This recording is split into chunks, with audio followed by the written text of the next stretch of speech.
سورۃ الفجر، قسم ہے فجر کی اور 10 راتوں کی اور جفت اور طاق کی اور رات کی جب وہ چلنے لگے۔ کیا ان میں عقل مند کے واسطے کافی قسم ہے؟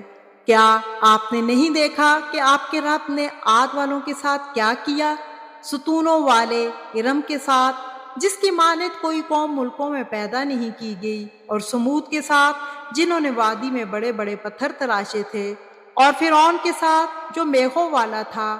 ان سبھی نے شہروں میں سر اٹھا رکھا تھا اور بہت فساد مچا رکھا تھا۔ آخر تیرے رب نے ان سب پر عذاب کا کوڑا برسایا۔ یقیناً تیرا رب گھات میں ہے۔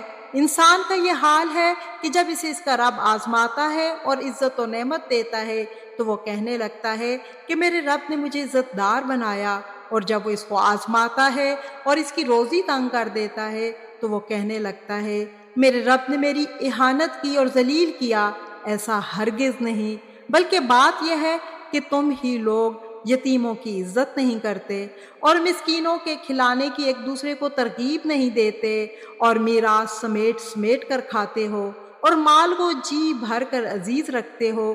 یقیناً جس وقت زمین کوٹ کوٹ کر برابر کر دی جائے گی اور تیرا رب خود آ جائے گا اور فرشتے صف باندھ کر آ جائیں گے، اور جس دن جہنم بھی لائی جائے گی، اس دن انسان کو سمجھ آئے گی، مگر آج اس کے سمجھنے کا فائدہ کہاں؟ وہ کہے گا کاش میں نے اپنی اس زندگی کے لیے کچھ پیشگی سامان کیا ہوتا۔ پس آج اللہ کے عذاب جیسا عذاب کسی کا نہ ہوگا، نہ اس کی قید و بند جیسی کسی کی قید و بند ہوگی۔